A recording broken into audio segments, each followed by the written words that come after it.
United States of America and to the republic for which it stands, one nation, under God, indivisible, with liberty and justice for all.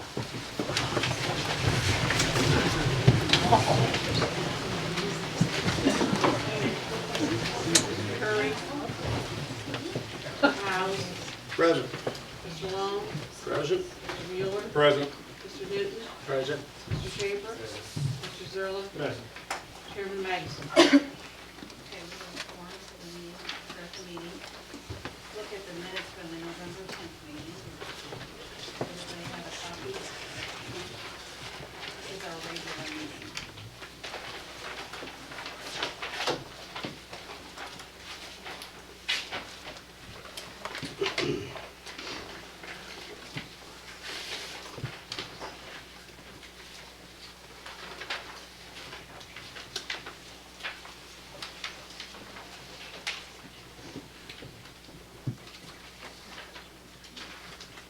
Oh, the income.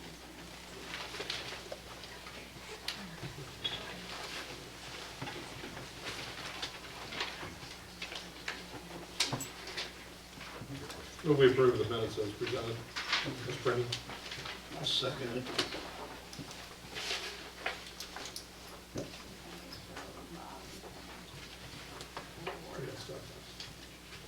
Mr. House. Yes. Mr. Long. Yes. Mr. Mueller. Yes. Mr. Newton. Yes. Mr. Schaefer. Mr. Zerler. Yes. Chairman Magnuson. Yes. Okay, and then our special meeting, November 25th. This is just our little Wednesday meeting to approve the budget. And,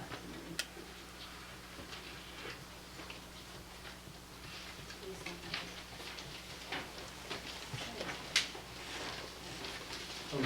Okay. I'll second it.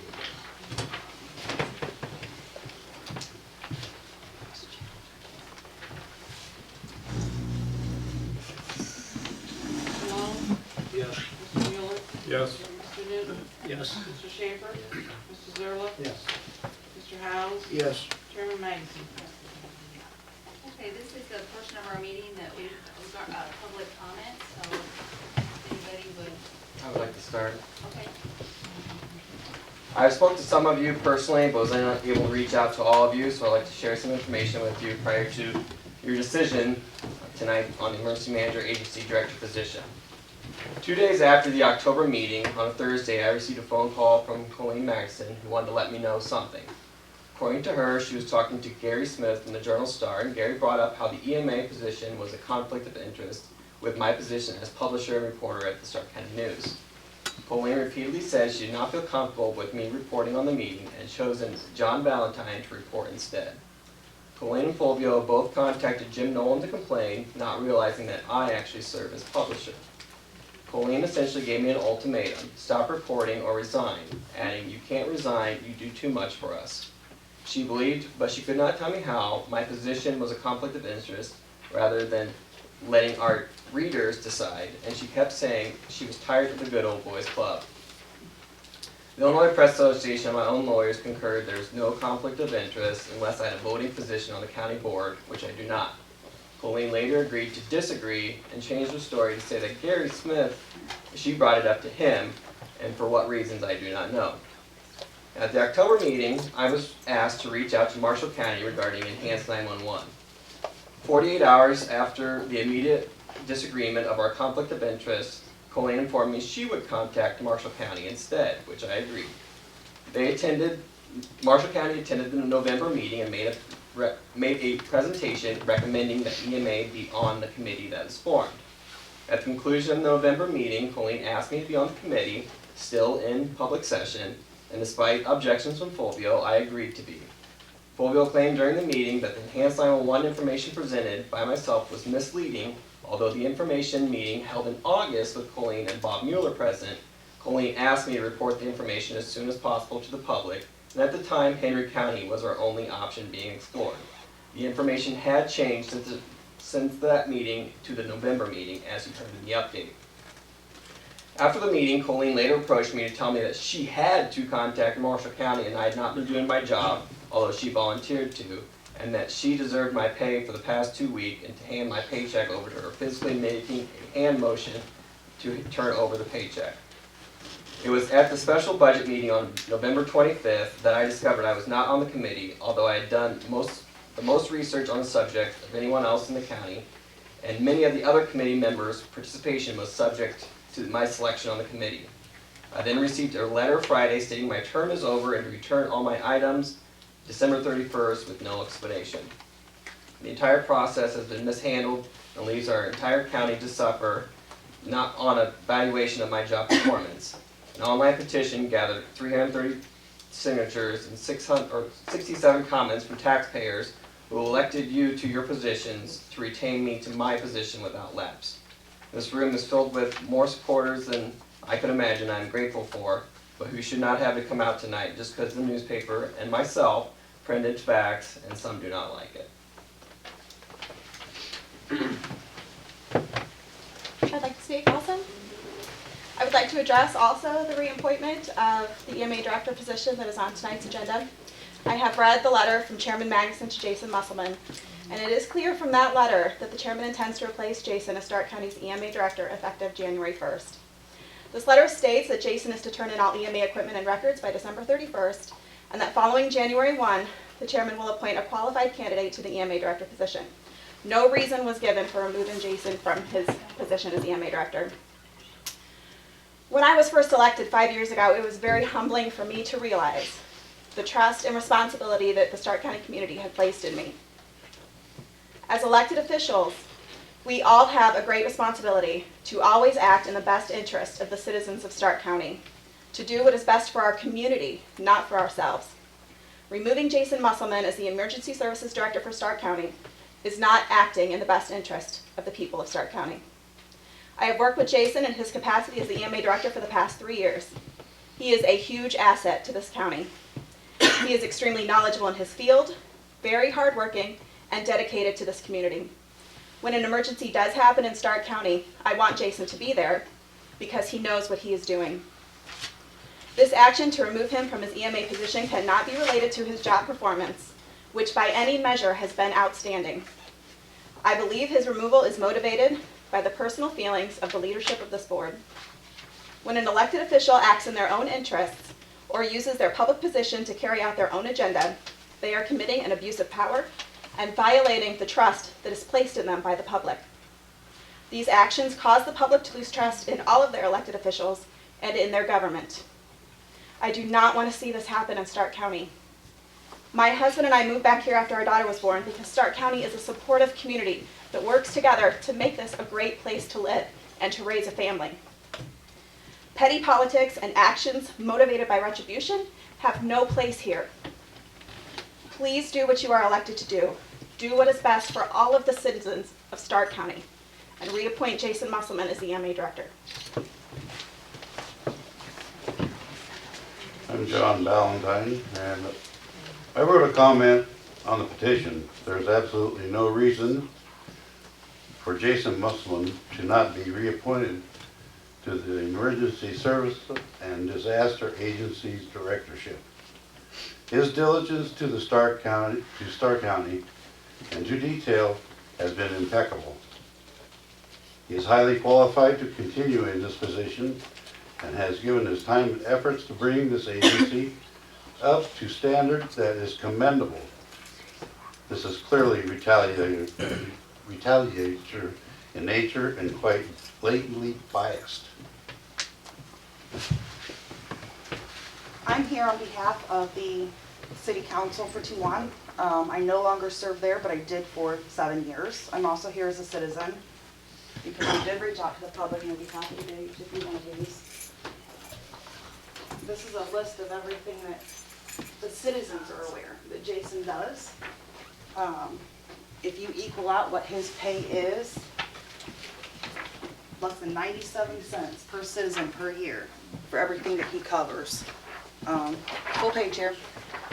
There were actually, I don't know last time Jason looked, there's actually been additional comments and signatures since that was done. I think it's an overwhelming stand that the citizens are taking, telling you this is not what they want and they're not happy about it. So I certainly urge someone to reconsider the decision. I can't imagine that there's a more qualified candidate than who already holds the position.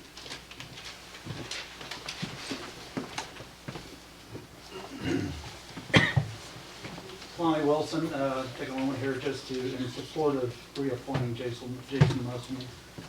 Mainly, I guess my thought is everything that he has done in the position he's been in, some of the support I've seen that he has done in flooding, and the victims that was struck with that, and the grants that he's received and help with that, and also with, I believe, a lot of our reconstruction efforts and everything that's happened during those times. Is above and beyond the position that he was appointed to.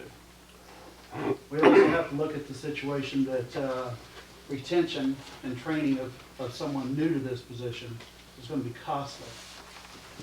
And what do we lose during that? You look at the situation where we are in this world right now. Emergency can happen at any time. Turn on the news. We need someone that is ready today, not 6 months from now, not 1 year from now. So let's not start over. Let's not let something that happens that maybe one person's not satisfied with. Let's listen to the community and let that be the vote that keeps the right person in that position. Thank you.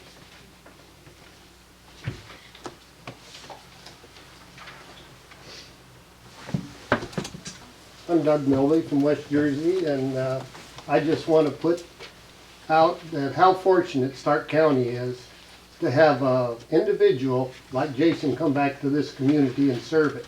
You don't see that very often this day and age, a rural county like ours. Thank you.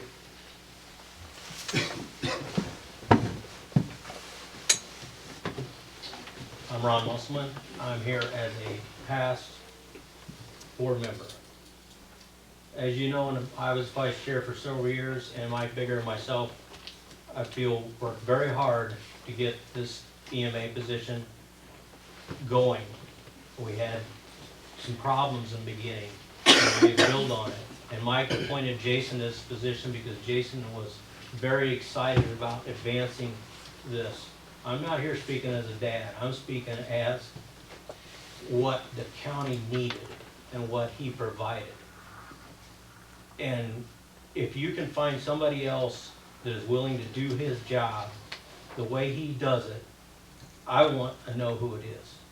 Because I don't think there is a person out here that will do that to the point he has done it. So I look at the rest of you board members to stand up and say, this is not right. Because to allow it to happen falls on all of you. I know it's her position, the chairperson's position, to appoint. And when I was on the board, all decisions by the chairman, he could do whatever he wanted to. He never did anything without the consent of the board. And I commended Mike for doing that. And if something like this is not done without the consent of the entire board, it's wrong. And if you guys, the rest of the board, cannot see what's going on here, this county's in a real problem. And I just hope you would make some decisions that are right.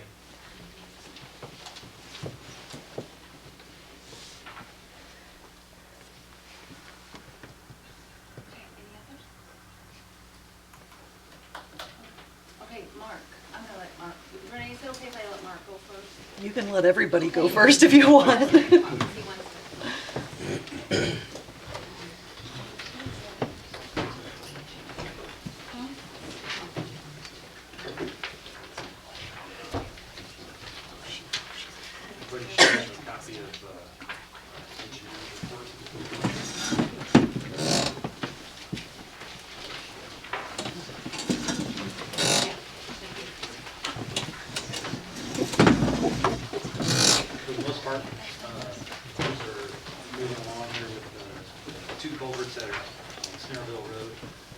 Pretty much done now until they do final seeding and whatever cleanup they need to be doing next fall or next spring.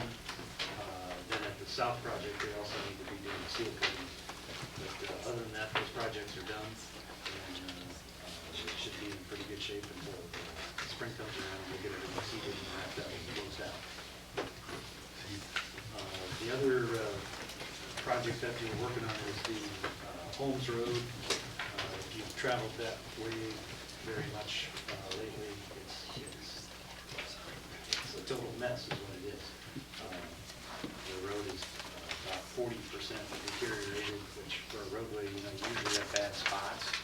But when you have 40% of the roadway gone, it's pretty bad. So I'm in the process now of trying to figure out what we can do there, what's going to be an effective fix. It's 1 mile of road, and hopefully we can put that together and get that fixed next summer. Working on the design to determine what we need to do first, and then from there we can start looking at the funding issues.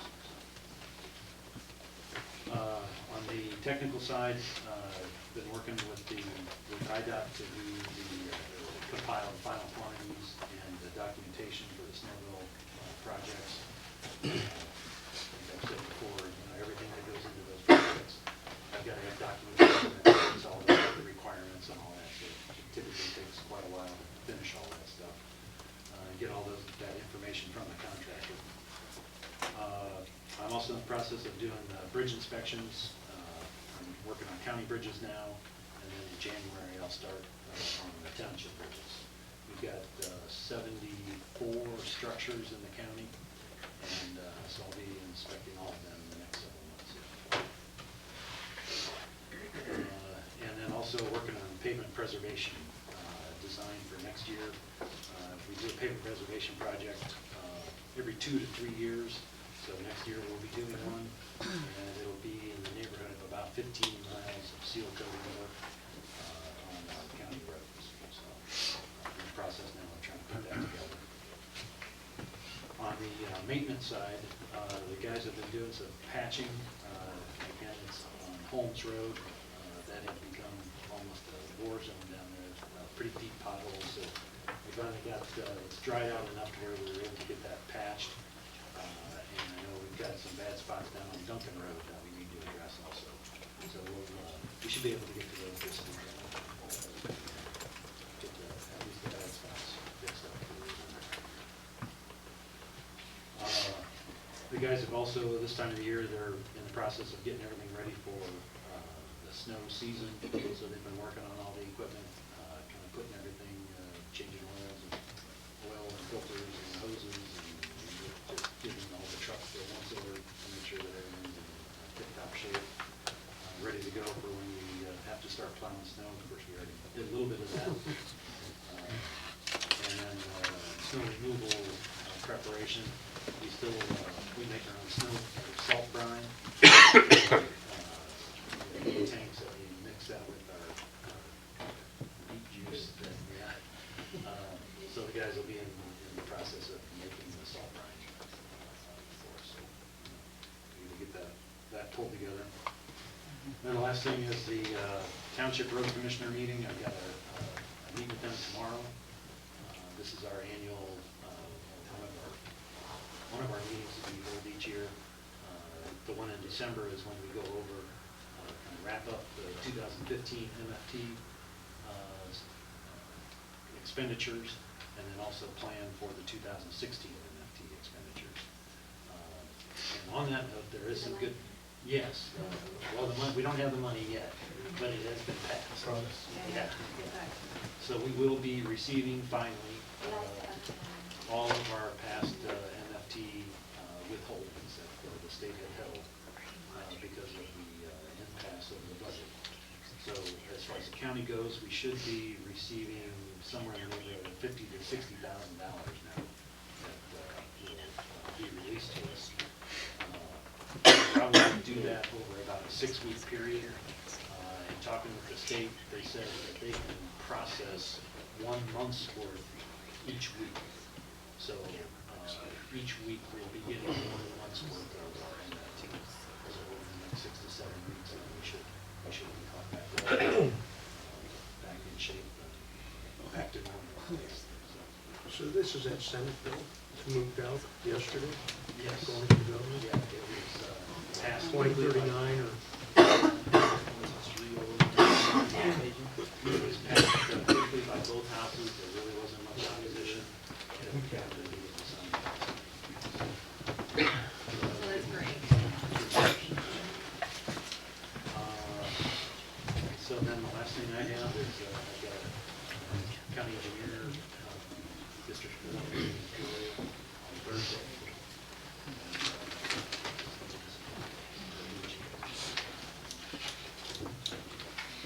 Questions? Is that many votes? They're all invited, everybody's invited.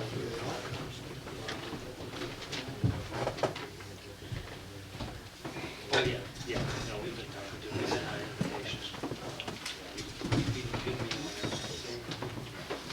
Kevin's coming,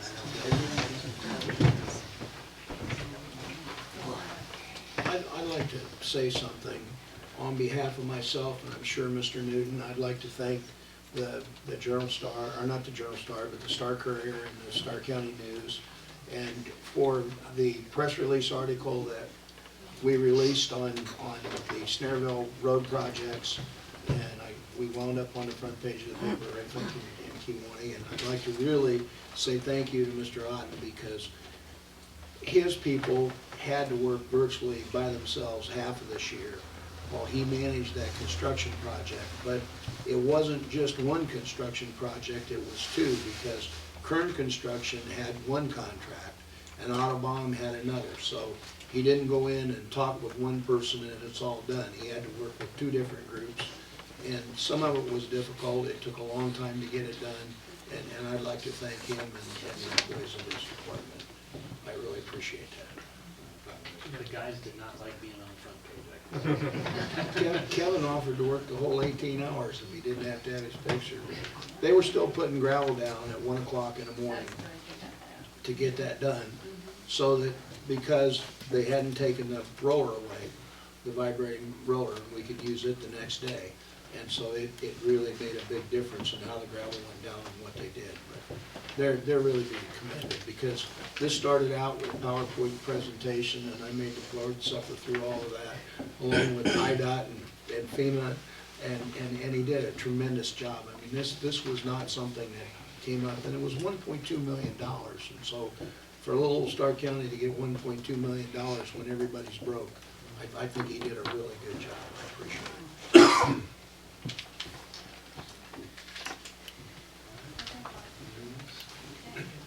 Santa will think of you. I don't want to go. Hopefully not. Hope your kids do well in their Christmas program. Yeah, thank you. Thank you. Okay. No problem. Okay, Renee.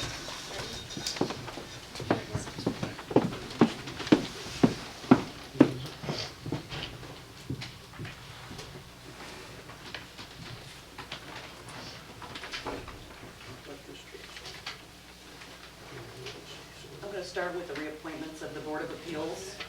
I've got two members, Dwayne Dom and Mike Cox, that need to be reappointed for a 5-year term. Okay, we doing these separate? Yes. Okay, so Dwayne, for a 5-year term. I move we accept Dwayne Dom for a 5-year term. I'll second that.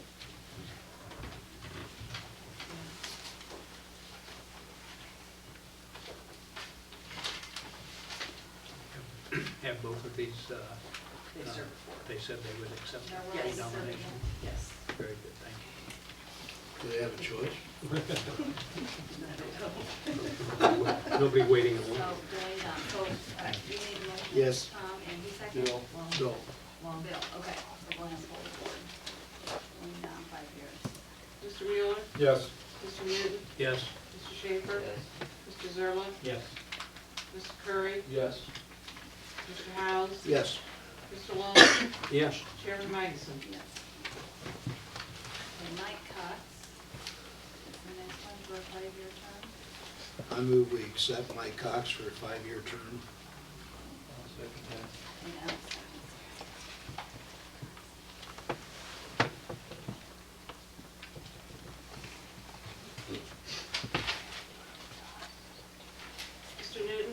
Yes. Mr. Schaefer? Yes. Mr. Zerlo? Yes. Mr. Curry? Yes. Mr. Howes? Yes. Mr. Long? Yes. Mr. Mueller? Yes. Chairman Magnuson? Yes. And then I also have reappointments of the Planning Commission, Bill Derrick and Tom McMahill, and they're both 3-year terms. I move we accept Bill Derrick for a 3-year term. We have let Linda catch up. I'm sorry. That's all right. A second for that? You guys second for- I'll second it.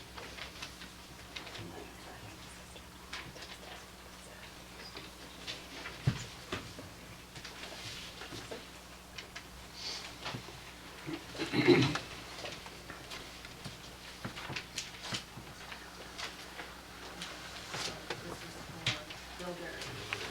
We'll report on that one.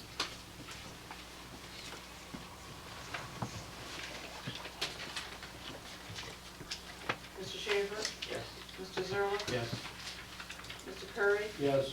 Mr. Howes? Yes. Mr. Long? Yes. Mr. Mueller? Yes. Mr. Newton? Yes.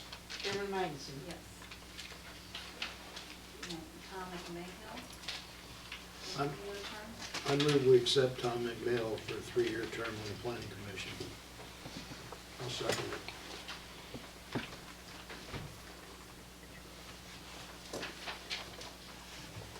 Mr. Zerlo? Yes. Mr. Curry? Yes. Mr. Howes? Yes. Mr. Long? Yes. Mr. Mueller? Yes. Mr. Newton? Yes. Mr. Schaefer? Yes. Chairman Magnuson? Yes. Talk about your Yes. Stark County, we've got a property tax appeal from DJW Ltd. in Bradford. It's the grain elevator. They had filed with the Board of Review for the 2014 assessment year payable 2015. And the Board of Review did reduce the value per bushel, but they are requesting, they took it on to PTAP, which is the state level. And so the Property Tax Appeal Board had contacted me and gave me until December 23rd to submit evidence, to help submit, because what they're asking for is, they put up a bunch of new grain bins, legs, conveyors, dryers, and they feel that these are personal property, they should not be taxed. Well, I can't think of any county in the state of Illinois where they're not assessing grain bins, grain legs.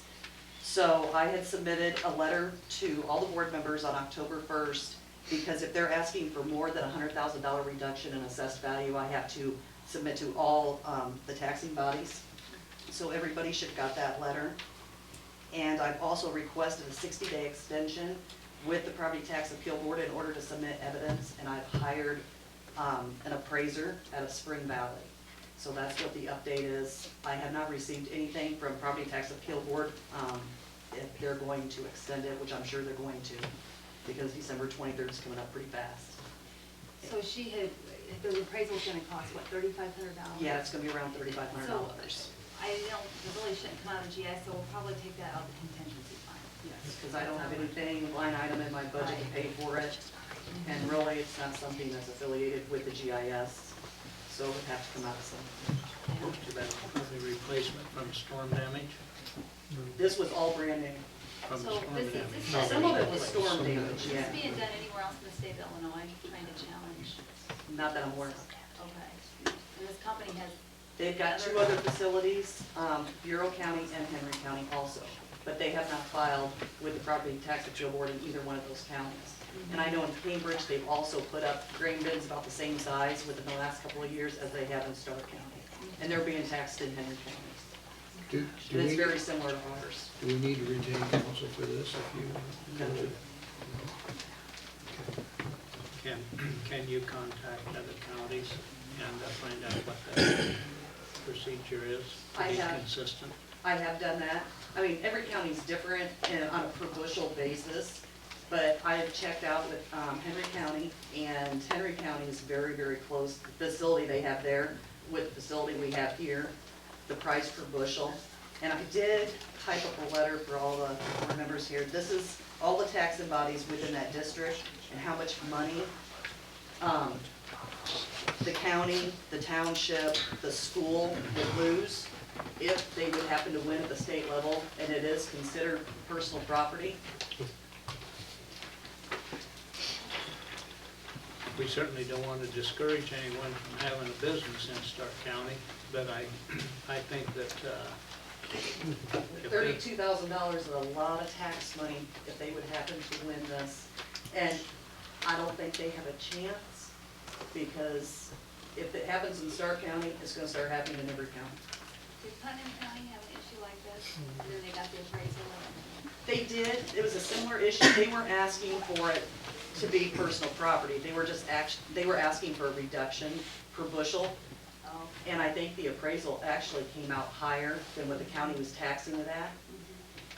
And it's possible it might come out that way here in Stark County too. At one time, and I may be wrong with this, I thought personal property was something that you could pick up and take with you Yes. and bring it back when you would, They- and so yes. I don't They- see how this would qualify. Right, they feel that a 430,000 bushel bin can easily be removed. It's not considered permanent. It's not a permanent structure because it's bolted to concrete. so Ripon School District was large. Yes, the school district's gonna lose the most. Which it could take a year or 2 years before it goes on at the state level Would before there we be- come to this case, but we might be able to handle this, once we get the appraisal done, do some evidence, they might just go ahead and say, I okay, think we're you're just doing a gonna good hear job of it looking is. into this, but it'll be like a snowball starting down the mountain with other businesses within the county and then the next county. And so I still think that if you check and find that it's consistent to be on the tax rollway, that's where it needs to be. And it is, but then when they take it on to Property Tax Appeal Board, it's out of my hands, it's out of the county's hands at that time. The state makes a decision. And I also have copies for the board of the qualifications from the appraiser that's been hired.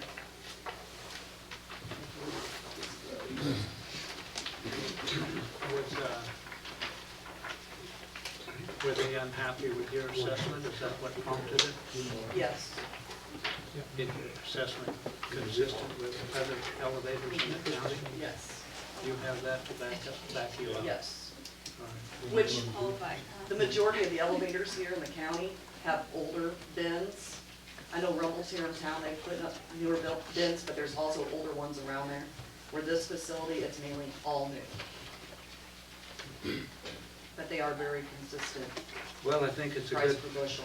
I think it's a good example of when taxes keep going up and up every year, why there's repercussions that have to be dealt with, and then that's another expense. So, it looks like you're doing a good job. Keep us posted, we'll support you, or I will anyway, I don't know about the rest of the board. My question is, while you have these people retained, is there anything else we should have appraised while we have them? It just was a thought to cross my mind, The only thing he had asked me if he was going to be appraising it for 15 or for 2014. I said they filed for 2014 payable in 15. So he's gonna do his appraisal based on 2014. But Monday was the deadline for the 2015 property tax complaints, and they also filed for 2015. So he told me if they end up taking it back on to PTAB for 2015, before this gets decided, he said he would do another appraisal for 2015, but it would be like a $500 additional charge. He wouldn't charge another $3,500. Now, if we win, do they have to pay for this then, or is it still on us? And that's still on us. Okay. But $3,500 isn't a lot when you're looking at No, losing no, no, 30-some no. thousand in tax. okay, well, Okay. He should probably have the appraisal done. He came in yesterday, got all the information from me. He had met with them this morning and went through the facility. So I'm guessing probably 30 days he'll probably have an appraisal done. And I can give the county an update at that time. Thank you very much. You're welcome. okay, we have good energy. about 2 years ago, I went to a meeting for Colleen in Peoria. And it was, several years ago, we had gone with this, I guess 4, because I think do it every 2 years, of authorizing Good Energy to go with them for the distribution of gas, or I'm sorry, electricity to everybody outside any municipal area. And it's up again. One of the reasons I think at that time that we went with that was that with Good Energy was that they represent Peoria, city of Peoria, Peoria County, McLean. We were one of the largest groups of users, I guess was I'm saying there. And what this is then to continue with them. And I'll probably go to a meeting again in January. This time, at least they let us know ahead of time that we can pass this. They will present bids for from different companies, and then make a recommendation of what they feel is the best price they can get for electricity for the next 2 years. And this, being a small county, I know Bradford is also with the communities, but that this really does give us better leverage with such a large grouping of people. And the best thing, a part of it is that if Ameren prices drop below whatever company or this Good Energy that we go with, they will match that. They will not raise the price, but if Ameren prices go below what in January, all the prices, the best they have to date, if it drops below that, then our rate will also drop to the customers outside the municipal areas within Stark County. So it's, again, we're one of the largest, Good Energy is one of the largest, does have the largest number of users within the state of Illinois. And I didn't know what I was doing last time, but listening to all the information out there, they've shown themselves to be good partners, I think, and that they've worked well. So yes, we're asking It's a 2-year.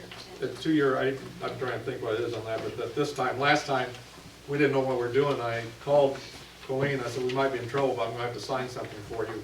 And this time we could do it here officially, and I'll go initial, basically what that will allow me to do at that meeting then, is to initial what's going there, yeah.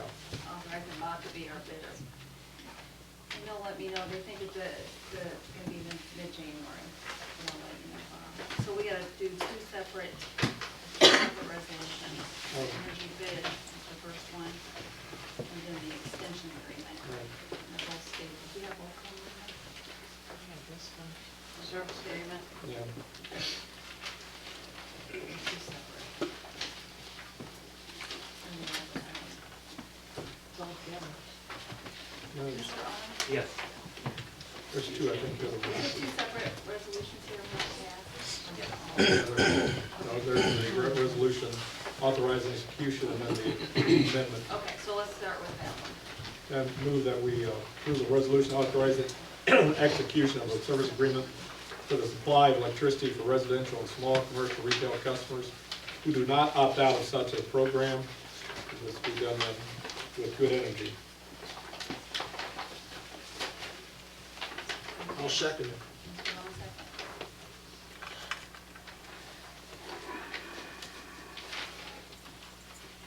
Mr. Curry? Yes. Mr. Howes? Yes. Mr. Long? Yes. Mr. Mueller? Yes. Mr. Newton? Yes. Mr. Schaefer? Mr. Zerla? Yes. Chairman Magnuson? Yes. Now that's approval, then the amendment to the service agreement by between the county of the state of Illinois and Good Energy. Will take effect again after January. Basically, they'll determine, I should ask that, they will determine a length. Last time you had a 2, 3, or 5 year, and they definitely, I think we went 3 years, I think that's what it was that way, or whatever it was. They also recommend that what they think the length of the term should be because of looking into their crystal ball of how they feel prices will do. So that's also brought into play with this, for the number of years that comes out with it. Okay. You need a motion to second Al?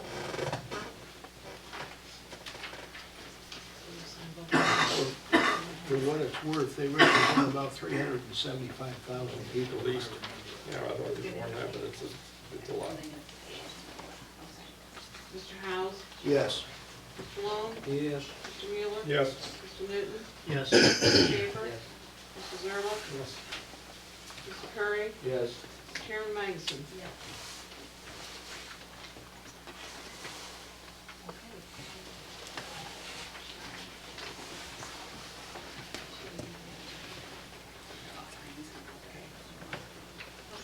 have let's do the natural hazards that we made. Jason, do you want to present that resolution? We have paid $300 to go with North Central to do So the North Central Illinois Council of Governments, we've been working for the past year and a half. Part of the grant is a match of my time, so I've been attending meetings throughout the LaSalle area for this. And what it does, it's an evaluation of the natural hazards and the risk associated in this community. We also met with the civic leaders such as Mayor Hollis for each community and evaluated what repetitive loss and what projects they would like to use for mitigation. One example is Jefferson Street here in Toulon, which repeatedly clogs up due to insufficient size of the culvert, and that's included in the plan. The plan's very lengthy. I did send a link to Chairman Magnuson if you would like to read the plan, but basically $300 that you've already paid gets you into this plan, and you have to have the plan to apply for mitigation funds. And it's a 5-year cycle, and someone within the county, for example, City of Toulon, County Board, Village of Bradford, someone needs to pass it before the end of the year. And so that's before you today to approve that plan. I'll move the adoption of this resolution for the adoption of natural hazards mitigation plan. I'll second it.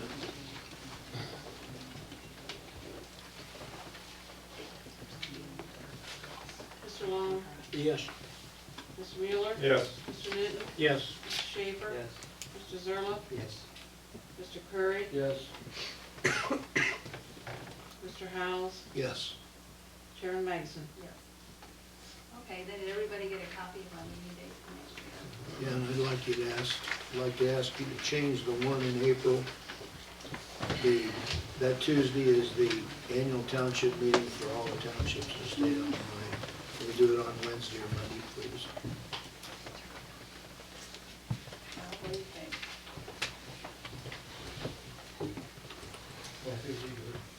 Wednesday? So that would be the 13th, right? So that will be April 13th, just that one Wednesday? Yes, Can you take yes. that? Okay, Tony, Thank you. I'm sure all the townships thank you. To the April the 13th, Wednesday.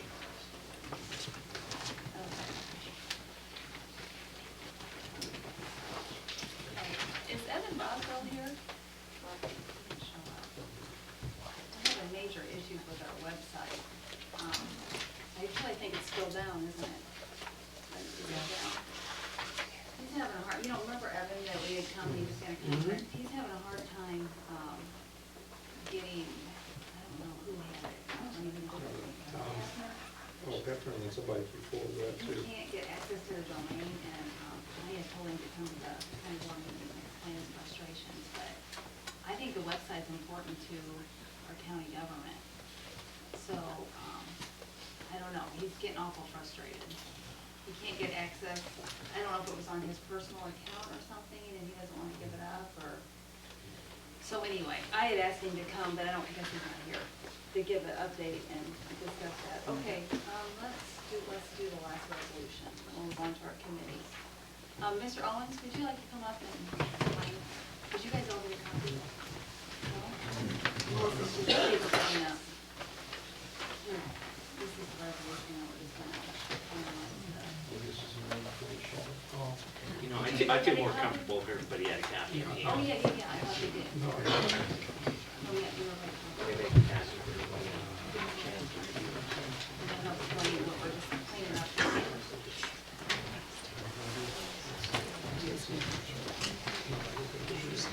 Well, yeah.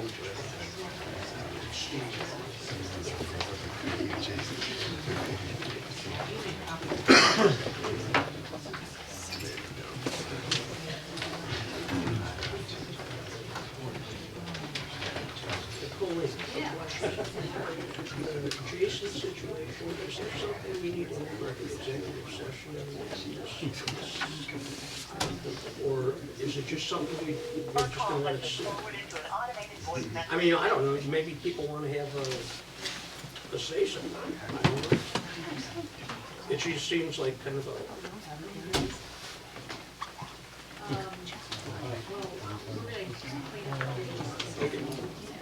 I mean, you know, just to, if nothing else, we all then understand what is happening on both sides. I've heard one.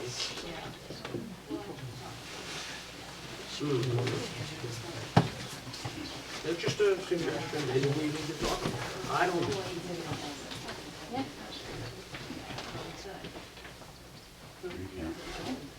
It's your pleasure. I don't think you have to have it on the agenda to go into executive session. Well, if you do, then we'll do it. Yes, you do. I don't know all the laws.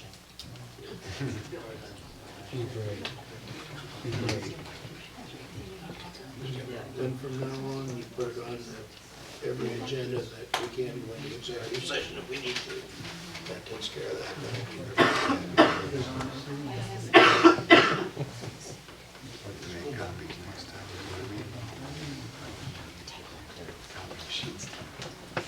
Photocopiers and warming up. Right. Or Jane.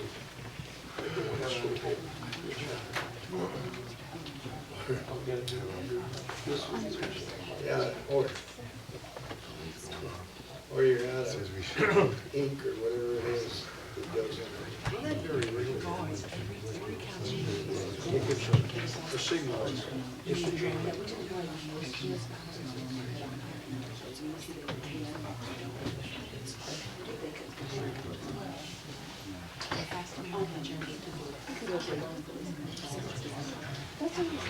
Should we vote on this or is that official?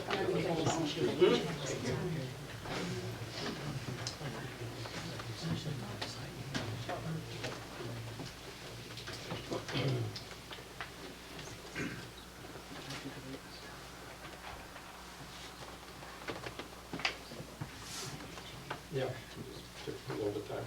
Have to wait the copper up.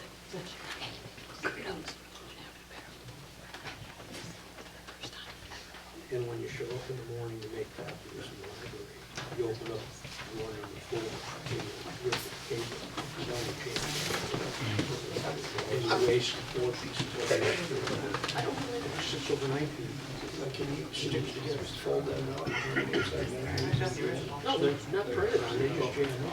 Thank you. I think they're real. Yeah. We'll get it.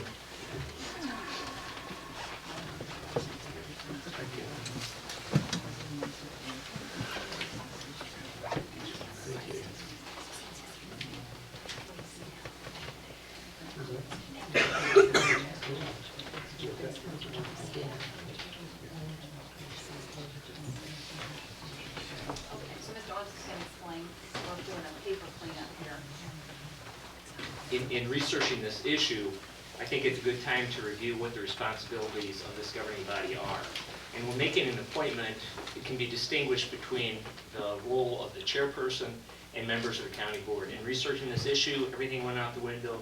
The legal issue is, what is the responsibility and the duty of a county board when making an appointment? And again, the law states that the appointment is made unilaterally by a county board chairman. In all 102 counties in the state of Illinois, the county board chairman makes the appointment. The other qualifiers are that the remaining county board provides their advice and consent. So even if the county board votes up or down on a candidate, it is the unilateral decision of the county board chair.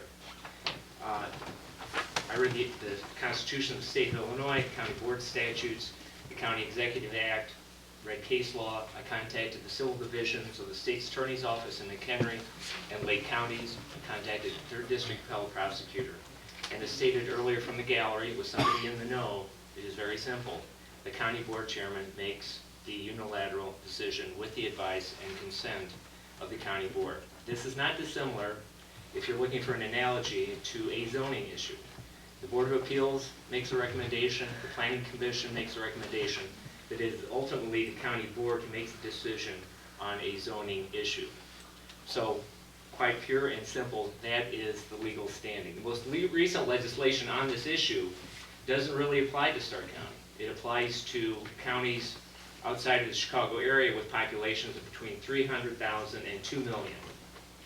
And what it does is, again, it clarifies the authority of the county board chairperson to remove an appointee with the advice and the consent of the county board after a hearing and due process is provided to the appointee. What about our resolution? Tonight, Well, yeah, the 3-year term. the 3-year term, the conditions can be altered. There are several offices where appointments are made that are, To explain what happened to the original appointment and how we got to correct it. the original appointment was, all the appointments were made properly by all the previous county boards. Mhm. This particular appointment was open-ended in that there wasn't a term definite on it. This resolution tonight is making it a definite term so that it has an end date to it. And the position is similar to a board of, where it's a 3-year term. Correct, or less or more, depending So on what the county. every appointment has an end date, and this one hadn't, so we're just going Correct. to end date and then Yes. just open it up.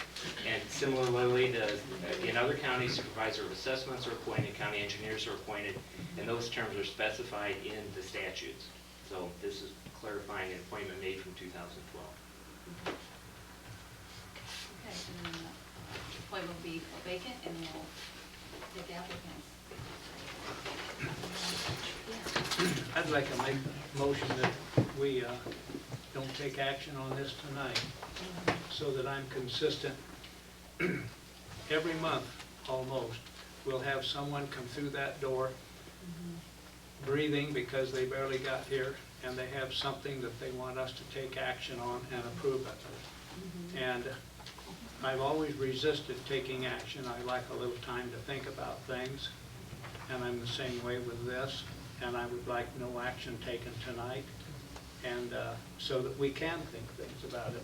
Just so that we're I'm clear, what impressed. appointment are you talking about? Jason. Because you never said. The EMA. Okay, because that wasn't stated, so I Oh, think okay. that's No. important, so people know what you're talking about. I'm impressed and pleased with the good turnout when people are concerned about something. That's what government is, and that's what we will take into consideration and our input. But I'm making this motion because that's the way I've always felt. All of a sudden, something is dumped in our lap and we're supposed to make a decision. Then we're just gonna, the original appointment didn't have, we're just gonna end date it, and then we're gonna open it up. That's how all the appointments, they come to an end and then you open them back up. What he's For saying is this is the reappointment. first time we've talked about this. He wants to table it for 30 days so we can find out more about it. That, basically, that's what I say. That's I what he want to said. table it and not take action tonight, because it's, I don't know what, this is Tuesday, it was last week sometime when I heard about it and thought it was rather strange that it was set up this way. I mean, it happened this way, but we have to deal with it, and we can, but I think we are entitled to take everything into consideration, and rather than, and then wish afterwards that we would have had some more thought of whatever. I don't like hasty decisions, because when they're dumped in your lap, it's like, do it before you think about it. And Can I ask a question for some clarification? So, it is our understanding that this position has been eliminated as of December 31st. No. Every Is that not what the letter to Jason said? No. That his position was done as of December 31st and His- all of the equipment and everything to go along with that was to be His- turned back over to the county as of January 1st? His appointment ended, and then we're gonna open it up, and then he can reapply for the, every appointment ends, and then he can reapply for the new position. Yeah. So if we were, get some clarification here. If we pass this resolution, we are appointing Jason beginning tonight And his term and would end. ending, Right, and that's December what it 31st. originally should have been, and then done that way. what happens to the position before we meet again? And then Or- Exactly. I That's would what have I'm to- asking. I would be acting EMA director. That's a great idea.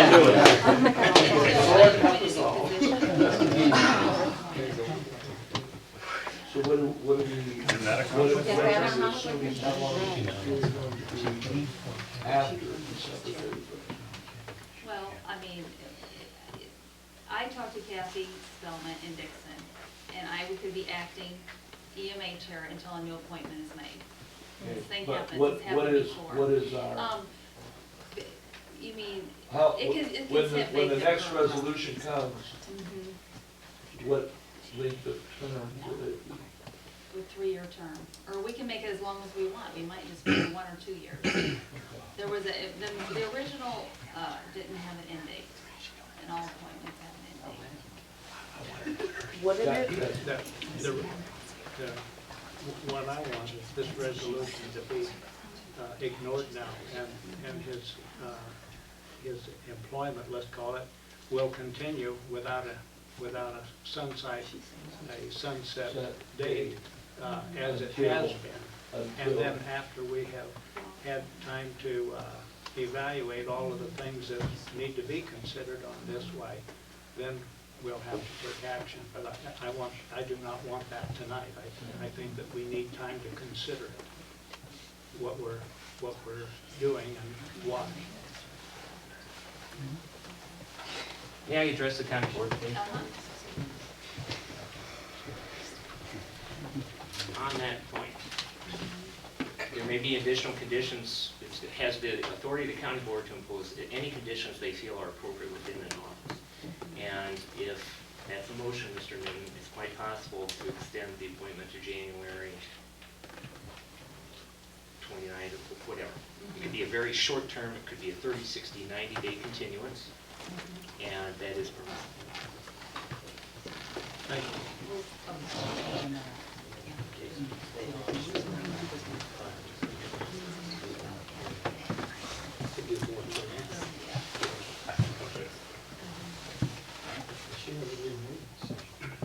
I'll make a motion then that we set this aside at this time and reconvene at the next board meeting and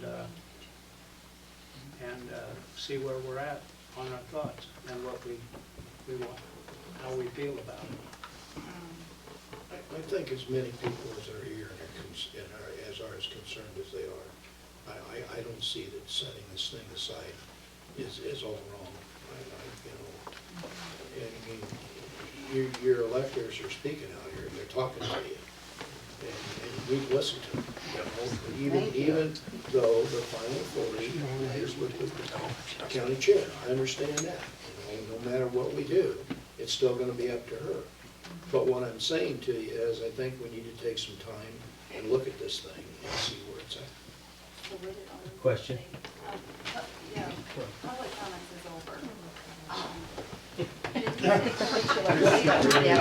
I don't think the public comments are gonna be over for a while. Yes, they are, sir. Along the train of thought of Mr. Newton's and Mr. Howell's, it is legally permissible for the county board to make this appointment of Mr. Musselman and extend it to a date certain for as long as you wish, 30 days. So I mean, so we can't pass this, we're just gonna do this? You can tonight? pass that tonight, but put a date certain on You it. have a motion on the table to table it. Okay. It goes motion, discussion, vote. All right, okay. So this is the discussion phase, and that is legally permissible.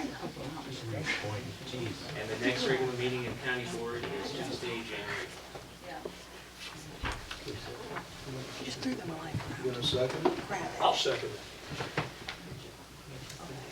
There's no discussion. Okay. All right, let's move on, finance committee. You gotta vote on it.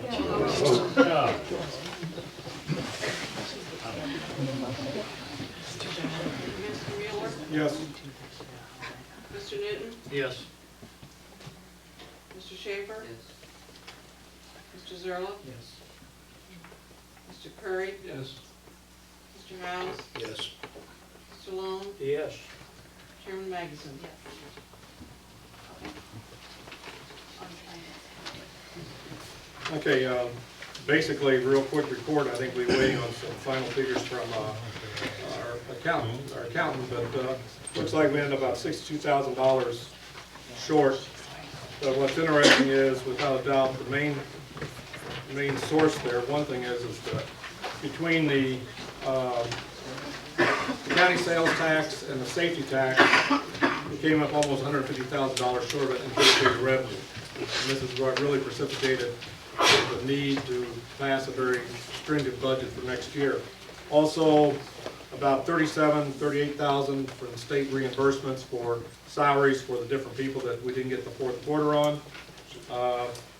You know, if revenue would have come in even close to what we thought, and Mr. Hilton's always very conservative, we would have been in very good shape. I think one of the good points to give credit to Sheriff Dyson, he came in like $27,000 over, which we thought would be a lot more than that. And I also think tonight, you can see, I also saw it tonight too, is the revenue that office has brought in, which offsets a lot of the costs of that office on top of everything. It speaks well to the department. Basically, that's all I can say is unless we move up some way get our revenue up in the special and sales tax area, we're going to be hurting. And if the state comes through and, you know, piecemealing if they are, but we get maybe we'll get that $38,000 back on reimbursement of salaries that we already get. That also speaks well. Hopefully we'll get that down there. So, but do that, as I said, $150,000 shortfall in sales tax revenue by itself, which we are the ones that can, you know, can't blame the state, can't blame anybody, except that the sales within the county itself haven't gone through with that. So, just a brief report there. Tried to draw together a lot of figures, and always came up with around $63,000 that we didn't get in or that were overspent. All right, the bills. This month's bills about $25,000. Couple of things that we talked about in this is that I asked Sheriff if he would comment on number 29, a visa bill, and it's sort of that when it's printed out, it doesn't always make sense. So that's why I went to the source. Jim, you want to sort of? It's basically divided up between 2 investigation cameras we bought that we needed, and a week-long school for a deputy in Chicago for elderly abuse. So the whole thing is that it's not, you know, Wolf Archery. Deputy Demetrian did not buy new archery equipment to go and get his deer for this year. And I'll put that aside for another deputy. At least he hasn't shared any with us yet, so look at that. Also, you'll see that there are the uniform allowances and some of those that are given out. There was some concern; those are $10.99, and if the officers do not spend the money on uniforms, things like this, they are given $10.99s for that, and that is within the current agreement with the sheriff's deputies and jailers and dispatchers. Otherwise than that, it was a very decent first month with going into it. Next month, we'll tell you right away, there'll be a large amount because the payment on the squad cars comes due. So we'll be doing that with that. But go through the bills, everything else is the planning commission, everything caught up to date with that as we go into this. Didn't see anything out of line on anything else there at all. Also, what I'll be doing is trying to look at and get a handle on the new phones to see what our billings were. But I work with Katrina. I guess that's one of the roughest things. Michelle's shaking her head, trying to figure out how we do the Verizon, the Frontier bills along with other bills, and seeing how, especially the Frontier bills, what I'm interested in trying to figure out, because they had promised a savings on that. So Michelle and Katrina, I'll be working with you sometime here in the next month. I would move that the bills be paid. I'll second it. One correction, it's Sergeant Demetrian. Sergeant, I'm sorry. I'll look up. He's earned that. Thanks.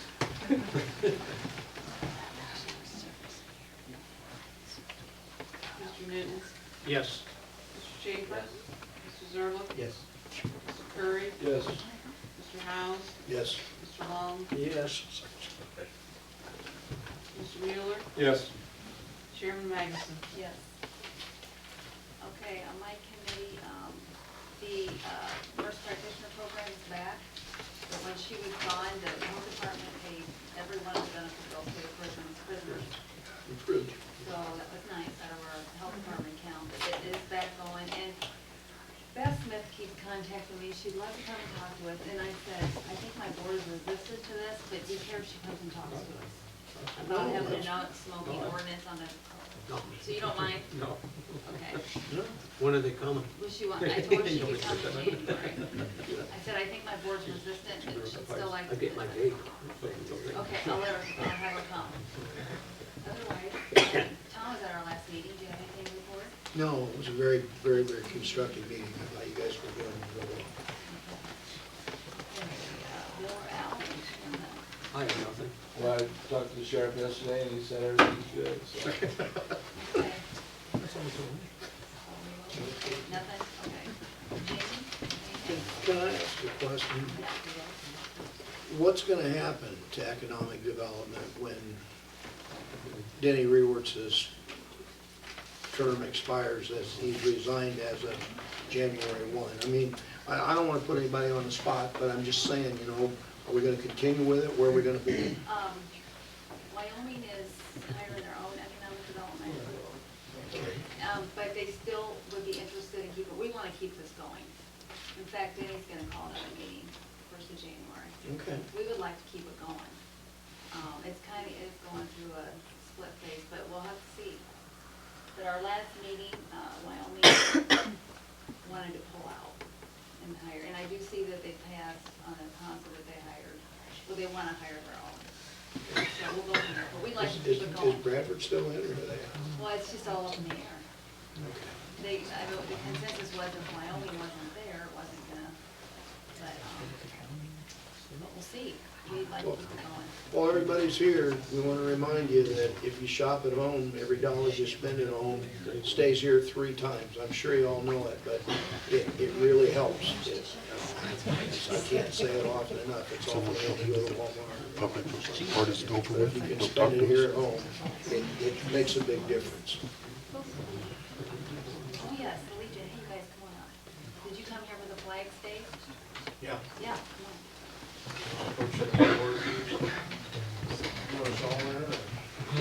Yeah. Yeah, on behalf of the American Legion, we'd like to address the board on the cost of the memorial flags for the cemeteries, and like to know where we stood on that behalf there. Last year, we were given $300 to each Legion, Yes. so. 3 to Bradford, Wyoming, and 2 on and 100 in Lafayette, I think it was. Right. Okay. So how do you guys feel with us just making our budget cuts? What would you like to say, Wayne? Tonight, it's a bad night when we're spending already ahead of our budget. But this is what I thought. In fact, I think at a basketball game or something, I reminded you that the Legion would be here tonight.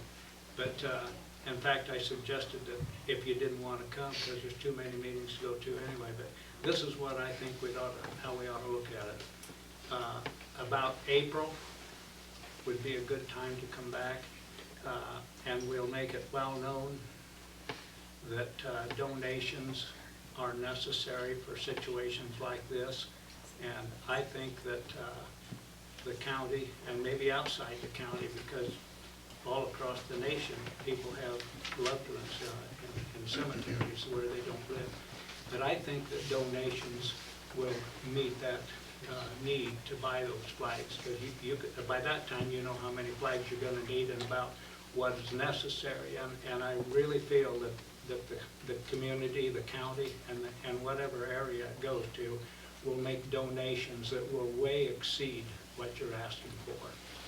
It will be part of our meeting to let the people know that this is one of the best donations that they can make. I wish we had more representation from the post here that way, and only us coming over. I feel like that Wyoming is just asking for the donation. No, we know, no, that's not a problem, that's fine.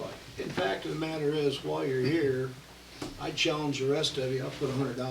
Well, I'll probably put 2 of them personally. I'll cover Wyoming, 300. Yeah, so we're gonna all personal, I mean, that's, nobody else is obligated, but No, but if anybody wants to donate, feel free, because what we're talking about is the flags that they decorate the cemetery with on Memorial Day. So it's that, and the cost of them is what now? Around $28 per 100.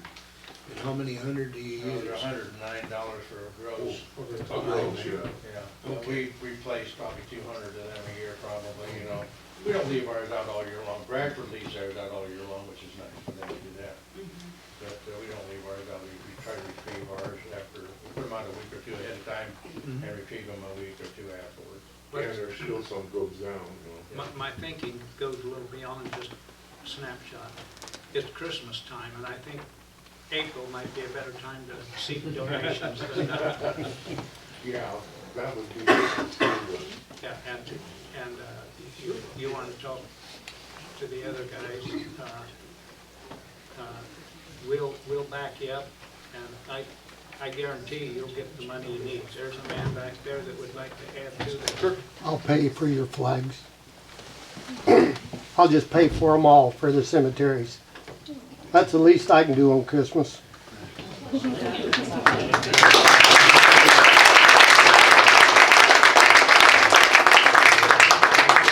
Money has to go with all three folks, you know.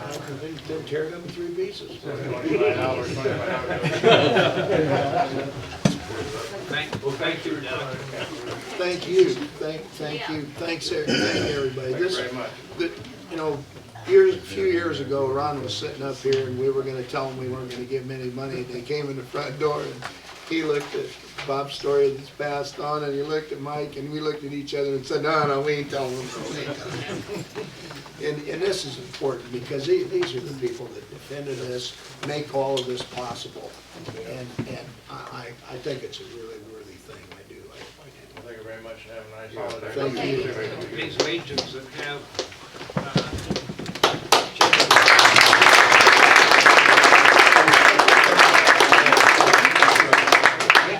Thank you very much. Motion to adjourn.